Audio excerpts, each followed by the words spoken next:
하늘에 계신 우리 아버지, 아버지의 이름을 거룩하게 하시며 아버지의 나라가 오게 하시며 아버지의 뜻이 하늘에서와 같이 땅에서도 이루어지게 하소서. 오늘 우리에게 일용할 양식을 주시고 우리가 우리에게 잘못한 사람을 용서하여 준 것 같이 우리 죄를 용서하여 주시고 우리를 시험에 빠지지 않게 하시고 악에서 구하소서. 나라와 권능과 영광이 영원히 아버지의 것입니다. 아멘.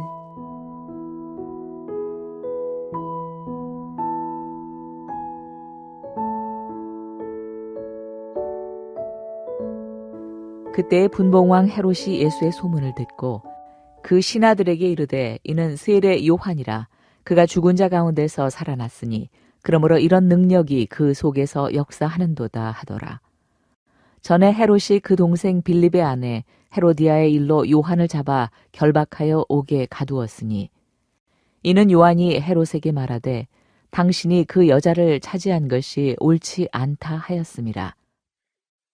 헤롯이 요한을 죽이려 하되 무리가 그를 선지자로 여김으로 그들을 두려워하더니 마침 헤롯의 생일이 되어 헤로디아의 딸이 연석 가운데 춤을 추어 헤롯을 기쁘게 하니 헤롯이 맹세로 그에게 무엇이든지 달라는 대로 주겠다고 약속하거늘 그가 제 어머니의 시킴을 듣고 이르되 세례 요한의 머리를 소반에 얹어 여기서 내게 주소서 하니 왕이 근심하나 자기가 맹세한 것과 그와 함께 앉은 사람들 때문에 주라 명하고 사람을 보내어 옥에서 요한의 목을 베어 그 머리를 소반에 얹어서 그 소녀에게 주니 그가 자기 어머니에게로 가져가니라.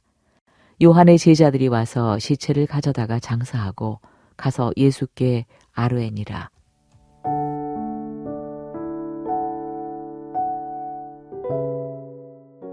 여러분, 오늘 우리가 함께 읽은 마태복음 14장의 말씀은 불의한 권력 앞에서 진리를 외치던 세례 요한이 허망하게 죽임당하는 사건을 기록하고 있습니다. 얼핏 보면 의로운 선지자가 악인들의 음모와 변덕에 희생된 허무한 비극처럼 보입니다. 하나님께서는 왜 세례 요한과 같은 귀한 종의 죽음을 막아주지 않으셨을까라는 탄식이 절로 나올 만큼 안타까운 장면입니다. 그러나 성경은 이 사건을 단순한 정치적 희생으로만 기록하지 않습니다. 요한의 죽음은 복음을 따르는 자가 세상 앞에서 어떤 태도로 살아야 하는지, 그리고 세상의 거절 속에서도 하나님의 나라는 어떻게 세워지는지를 보여주는 강력한 메시지입니다. 오늘 말씀은 우리에게 중요한 영적 질문을 던집니다. 세상이 복음을 거절하고 진리를 핍박할 때 성도인 우리들은 어떤 믿음의 태도를 가져야 하는가? 오늘은 본문 말씀을 통해 세 인물 헤롯과 헤로디아 그리고 세례 요한의 모습을 대조해 보면서 복음을 가진 우리가 이 험한 세상 속에서 끝까지 지켜내야 할 삶의 자세에 대해 함께 생각해 보고자 합니다. 이 세상 가운데 우리가 가져야 할 첫 번째 태도는 바로 용기입니다. 우리는 세상이 진리를 선포하는 성도를 거절하고 때로는 핍박한다는 사실을 영적으로 당연하게 받아들여야 합니다. 본문 1절과 2절을 보면 당시 갈릴리의 통치자였던 헤롯 안디바는 예수님의 소문을 듣고 공포에 질려 말합니다. 이는 세례 요한이라 그가 죽은 자 가운데서 살아났다. 요한을 이미 죽였음에도 불구하고 예수님의 권능을 보며 죽은 요한이 살아 돌아왔다고 믿을 만큼 깊은 죄책감과 영적인 두려움에 사로잡혔던 것입니다. 요한이 감옥에 갇히고 결국 목숨을 잃게 된 이유는 단 하나였습니다. 왕의 부도덕한 결혼, 즉 동생의 아내 헤로디아를 취한 행위에 대해 그 여인을 차지한 것이 옳지 않다고 꾸준히 지적했기 때문입니다. 당시 절대 권력을 가졌던 왕에게 이런 말을 하는 것은 목숨을 거는 일이었습니다. 그러나 요한은 침묵하지 않았습니다. 진리는 죄를 숨기려는 자들에게는 늘 거북하고 불편한 것이기 때문입니다. 여러분, 세상이 여러분의 신앙과 정직함을 불편해합니까? 그것은 여러분이 빛으로 살고 있다는 반증입니다. 진리를 따르는 길이 때로는 손해와 불편함을 가져올지라도 하나님께서는 그 믿음의 발걸음을 결코 잊지 않으십니다. 세상의 박수는 짧지만 하나님의 인정은 영원함을 기억하며 담대히 진리의 편에 서는 저와 여러분이 되시길 바랍니다. 이 세상 가운데 성도로 살아가는 첫 번째 태도가 세상에 대한 용기였다면 두 번째로 우리가 가져야 할 태도는 내면의 정직함입니다. 진리를 지키기 위해서는 누구의 시선을 더 의식하는가의 문제를 반드시 해결해야 합니다. 요한의 순교가 결정된 자리는 역설적이게도 화려한 헤롯의 생일 잔치였습니다. 당시 권력자들에게 생일 잔치는 자신의 위세를 뽐내며 자화자찬하는 자리였습니다. 살로메의 춤에 매료된 헤롯은 사람들 앞에서 경솔한 맹세를 합니다. 무엇이든 달라는 대로 주겠다. 헤로디아의 사주를 받은 딸이 요한의 머리를 요구하자 헤롯은 큰 근심에 빠집니다. 요한이 의로운 사람인 것을 그도 알고 있었기 때문입니다. 하지만 헤롯은 결국 살인을 명령합니다. 9절에 그 비겁한 이유가 명확히 기록되어 있습니다. 자기가 맹세한 것과 그 함께 앉은 사람들 때문이었습니다. 헤롯은 하나님이 두려운 것이 아니라 잔치에 모인 귀빈들 앞에서 자신의 체면이 깎이는 것을 더 두려워했습니다. 요한은 진리를 위해 생명을 내놓았지만 헤롯은 자신의 체면을 지키기 위해 진리를 저버린 것입니다. 우리에게도 이런 유혹이 끊임없이 찾아옵니다. 사람들이 나를 어떻게 볼까? 그 평판을 계산하느라 하나님의 명백한 뜻을 외면하고 있지는 않습니까? 세상의 인정은 안개와 같이 사라집니다. 눈앞의 인정이 아니라 하나님의 공의를 선택하십시오.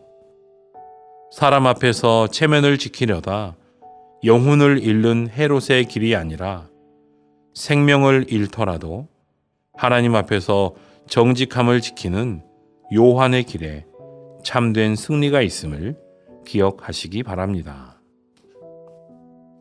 마지막으로 우리가 기억하며 소망을 품어야 할 사실은 사람이 복음의 전파자는 죽일 수 있어도 복음의 메시지는 결코 죽일 수 없다는 사실입니다. 요한의 죽음 이후 그의 제자들은 슬픔 속에서도 시신을 거두어 장례를 치르고 이 소식을 예수님께 나아가 전합니다. 세상은 요한의 목을 베면 진리의 외침이 멈출 줄 알았습니다. 헤로디아는 자신의 치부를 지적하던 입술을 막았다고 승전가를 불렀을지도 모릅니다.